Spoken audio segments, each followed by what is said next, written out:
शालू की शादी होने वाली थी। लेडीज संगीत के फंक्शन में उसकी बुआ ने चिढ़ाते हुए ऐसी बात कह दी जिससे वहाँ बैठी सभी औरतें जोर जोर से हंसने लगी और शालू शर्मा गई। भाई ठीक ही तो बोला, हमारी भतीजी शालू की तो बढ़िया किस्मत है, एक सास के साथ एक सास फ्री मिल रही है। बुआ जी क्या आप भी देखो तो शर्मा गई। बस सब हंसी खुशी संपन्न हो जाए, मेरी बच्ची खुश रहे। हाँ हाँ भाभी चिंता मत करो, हमारी शालू वहाँ बहुत खुश रहेगी। चलो चलो विदाई गीत शुरू करो। और फिर हंसी खुशी शालू की विदाई हुई और वो अपने ससुराल आ गई। शालू के ससुर राम प्रकाश ने 2 शादियां की थी। एक शादी उन्होंने गांव में माता पिता की मर्जी से शकुंतला से की थी और एक शादी उन्होंने जब वो शहर में अपना बिजनेस जमा चुके थे तब शहर में रहने वाली मनोरमा के साथ की थी। इसलिए शालू की एक सास अभी भी देसी शैली को अपना कर चल रही थी और एक सास मॉडर्न विचारों वाली थी।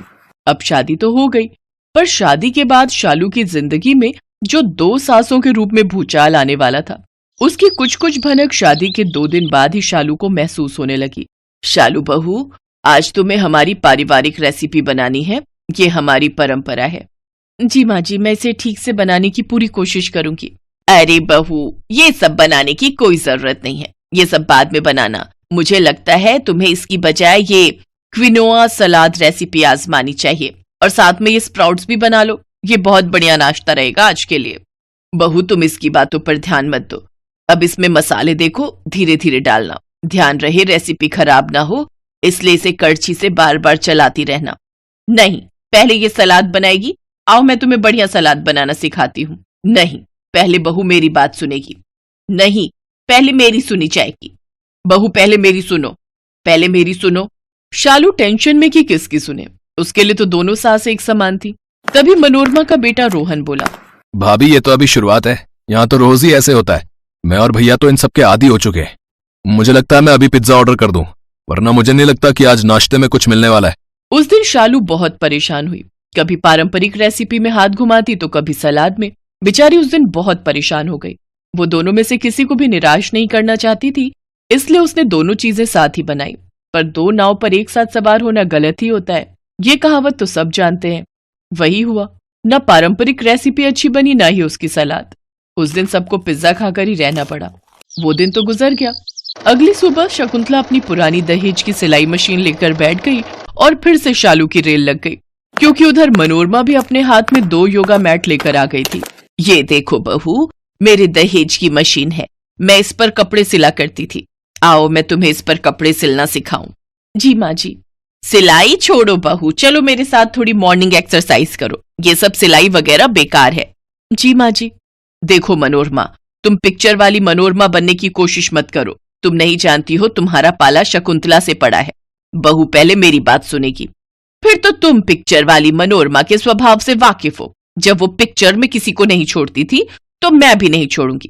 पहले बहू मेरी सुनेगी। चलो शालू बहू, हम छत पर चलते हैं, वहां धूप में योगा करेंगे। अरे तो मैं पागल हूँ जो स्टोर रूम से अपने दहेज की मशीन लेकर बैठी हूँ, मैं भी तो आंगन में धूप सेक रही हूँ। बहू यहाँ बैठकर मेरे से सिलाई सीखेगी, योगा कल करना। नहीं, आज ही होगा योगा, सिलाई तुम कल करना। फिर क्या था, शालू की खींचातानी शुरू हो गई। वो कभी शकुंतला की ओर देखे, कभी मनोरमा की ओर देखे। शालू की गर्दन इधर उधर घूमती ही रही। वो परेशान हो चुकी थी और बहुत ही ज्यादा परेशान कि आखिर वो करे तो क्या करे। शकुंतला और मनोरमा दोनों बहस करती रहीं। शालू कमरे में आकर बैठ गई। क्या हुआ, दोनों की बहस शुरू हो गई होगी। माँ और छोटी माँ दोनों ऐसे ही करती हैं, एक उत्तर है तो एक दक्षिण है। हम भी दोनों दिशाओं में फंसे रहते हैं। लगता है अब तुम्हें भी ये सब झेलना पड़ रहा है। हाँ, मैं बहुत परेशान हो गई हूँ, किसकी सुनो किसकी ना सुनो, मैं तो यही सोचती रहती हूँ। क्या करूं मैं राजीव, मुझे कुछ समझ नहीं आ रहा। सब कुछ वक्त पर छोड़ दो, वक्त के साथ सब कुछ ठीक हो जाएगा। पर रोजाना की इन सब परेशानियों का सामना शालू को करना पड़ता था। शालू अपनी दोनों ही सास का बहुत सम्मान करती थी, इसलिए वो दोनों की बात को सुन लेती थी। पर बाद में उसे ही परेशान होना पड़ता था। किसकी पसंद का खाना बनेगा, किसकी पसंद का नहीं बनेगा, किसकी बात पहले सुने किसकी बात बाद में, यही सब रोजाना होता रहता था। दोनों सासों में से कोई भी झुकने को तैयार नहीं था। दोनों ही यही कहती थी कि उनकी बात पहले सुनी जाए। एक दिन तो शालू बहुत ज्यादा दुखी हो गई। तब, शालू बहू, आज के पारिवारिक समारोह के लिए ये साड़ी पहनो, ये तुम पर सुंदर लगेगी। अरे ये कैसी साड़ी दिखा रही हो? छोड़ो बहू, तुम ये ड्रेस पहनो, ये तुम पर बहुत अच्छी लगेगी। ये आजकल के फैशन की ड्रेस है और ये साड़ी तो बहुत पुराने फैशन की है। आजकल ऐसी साड़ियां नहीं चलती हैं। अच्छा, अब तुम आजकल की हो गई तो ये नई ड्रेस दे रही हो? बहू पुरानी रीति रिवाज वाली साड़ी ही पहनेगी। अब जमाना बदल रहा है बहू, आजकल के नए फैशन के कपड़े पहनेगी। ये ड्रेस बहू पर बहुत अच्छी लगेगी, इसलिए अपनी साड़ी को संभाल कर रख दो। ये लो बहू, ये ड्रेस पकड़ो। देखना बहू, तुम्हारी बात नहीं मानेगी, वो मेरी दी हुई साड़ी ही पहनेगी। उस समय शालू बिल्कुल चुप थी। उसने एक हाथ में साड़ी पकड़ी, एक हाथ में ड्रेस और कमरे में आ गई। अब क्या करूं? अगर साड़ी नहीं पहनी तो माँ जी नाराज हो जाएंगी और अगर ड्रेस नहीं पहनी तो छोटी माँ नाराज हो जाएंगी। मैं क्या करूं, कुछ समझ नहीं आ रहा। क्यों ना दोनों पहन लो, एक नया चलन शुरू हो जाएगा। तुम्हें यहाँ मजाक सूझ रहा है और मैं दुविधा में हूं। तुम तो रहने ही दो, तुम मेरी कोई हेल्प नहीं करोगे, मुझे ही कुछ करना होगा। शालू ने ड्रेस पहनकर ऊपर साड़ी लपेट ली और तैयार होकर बाहर आ गई। उसका ऐसा हुलिया देखकर शकुंतला और मनोरमा दोनों हैरान रह गईं। ये क्या है बहू, तुमने ये कैसे कपड़े पहने हैं? हाँ बहू, ड्रेस के ऊपर ये साड़ी क्यों लपेट ली? तो और क्या करूं, मैं परेशान हो गई हूँ। न मैं आपको निराश कर सकती हूँ और ना ही माँ जी को। मेरे लिए आप दोनों बराबर हो। मैं आप दोनों का बराबर सम्मान करती हूँ, इसलिए मैंने दोनों के ही दिए हुए कपड़े पहने हैं। मुझे समझ नहीं आ रहा था कि मैं क्या करूं, इसलिए मैंने ऐसा किया। शालू की आंखों में आंसू आ जाते हैं और वो रो पड़ती है। शकुंतला और मनोरमा दोनों को अपनी गलती पर बहुत पछतावा होता है। उन्होंने सचमुच शालू को कितना परेशान कर दिया था। मुझे माफ कर दो बहू, मुझसे बहुत बड़ी भूल हो गई, मैंने तुम्हें नहीं समझा। मुझे भी माफ कर दो बहू, मैंने भी जो किया उसके लिए मैं भी माफी मांगती हूँ। नहीं नहीं, आप दोनों मुझसे माफी मत मांगिए। आप दोनों मेरी माँ हो, मुझसे बड़े हो, बस मुझे आप दोनों का प्यार चाहिए, एक साथ चाहिए, दो दिशाओं में नहीं, एक ही दिशा में। चिंता मत करो बहू, अब से ऐसा ही होगा। एक काम करो, तुम आज के फंक्शन के लिए मनोरमा की ये ड्रेस पहन लो। नहीं दीदी, आप बड़े हो, आज शालू आपकी दी हुई साड़ी पहनेगी। शालू मेरी ड्रेस कल पहन लेना। नहीं नहीं, आज वो तुम्हारी ड्रेस पहनेगी। नहीं दीदी, आज वो आपकी दी हुई साड़ी पहनेगी। हे भगवान, अब मैं क्या करूं, ये दोनों तो फिर शुरू हो गए। नहीं नहीं, परेशान मत हो बहू, ठीक है, तुम मेरी साड़ी पहन लो। लो छोटी, तुम जीती, मैं हारी। वो तो मैं हमेशा ही जीत जाती हूँ। सब लोग खुशी से हंसते हैं। आपसी समझौते से उस दिन वो बात बहुत प्यार से सुलझ जाती है जो शालू चाहती थी, और शालू की ये प्रॉब्लम आपसी समझ से हमेशा के लिए खत्म हो गई।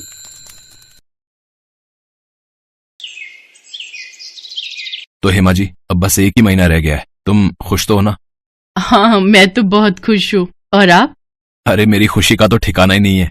मुझसे तो अब इंतजार ही नहीं होता कि कैसे ही एक महीना गुजरे और मैं बारात लेकर आऊं तुम्हारे घर। ये है हेमा और हरीश, दोनों एक ही कॉलेज में पढ़ते थे। दोनों को एक दूसरे से प्यार हुआ तो घर वालों ने भी शादी के लिए तुरंत हाँ कर दी। हरीश अपने माता पिता का इकलौता बेटा था। उसके पिता की बड़ी दुकान थी, तो घर में रुपए पैसों की तो कोई कमी थी नहीं। हरीश की माँ सरला घर संभालती थी। देखते ही देखते एक महीना भी गुजर गया। हरीश और हेमा की शादी खूब धूमधाम से हुई। फिर शादी के कुछ दिन बाद, हेमा, इतनी सुबह सुबह तैयार हो गई, कहीं जाना है क्या बेटी? माँ जी, वो बताया था ना आपको, आज मेरा बीएससी का रिजल्ट आना है। अरे हाँ, मैं तो भूल ही गई थी। और ये हरीश कहाँ है, उसका भी तो रिजल्ट आएगा ना? हाँ जी, वो कह रहे थे कि वो दुकान से सीधा कॉलेज पहुंचेंगे। हेमा ने सरला के चरण स्पर्श किए। फिर उसी शाम, माँ कहाँ हो माँ, जल्दी बाहर आओ। आ गए तुम दोनों, कैसा रहा तुम लोगों का रिजल्ट? माँ, आपकी बहू ने टॉप किया है। अरे वाह, ये तो बहुत खुशी की बात है। और तू नालायक, अपने बारे में भी तो बता। मैं भी पास हो गया माँ, पूरे 50% नंबर है मेरे। हरीश की बात सुनकर वहां खड़े सभी लोग हंसने लगे। हेमा के आने से सरला का घर पूरा हो गया था। सभी उससे बहुत खुश थे। फिर एक सुबह जब हेमा सरला के कमरे में उसके लिए चाय लेकर गई तो उसने देखा कि सरला एक किताब पढ़ने की कोशिश कर रही है। माँ जी, ये आपकी चाय। हाँ बेटी, अब यहाँ पर रख दो। माँ जी, आप ये क्या पढ़ रही हो? अरे बेटी, ये 10वीं की हिंदी की किताब है, बस इसे ही पढ़ने की कोशिश कर रही हूँ। लेकिन 10वीं की हिंदी की किताब आप क्यों पढ़ रही हैं? हेमा की बात सुनकर सरला की आंखों में आंसू आ गए। जबकि हेमा कुछ समझ नहीं पा रही थी कि आखिर 10वीं की किताब और सरला के आंसुओं का क्या रिश्ता था। तब सरला ने हेमा से कहा, बेटी मेरे पास सब कुछ है, गहने, गाड़ी, एक अच्छा पति, एक अच्छा बेटा, और अब तो तुम भी हो मेरे पास। लेकिन अगर कुछ नहीं है तो वो है शिक्षा। सरला की बात सुनकर हेमा भी वहीं उसके पास बेड पर बैठ गई। बेटी, मुझे ना पढ़ने लिखने का बहुत शौक था। जब मैं गांव में 10वीं की पढ़ाई कर रही थी तभी हरीश के पिताजी का रिश्ता आया मेरे लिए। मुझसे तो किसी ने पूछा ही नहीं और रिश्ते के लिए मेरे घर वालों ने फौरन हाँ कर दी।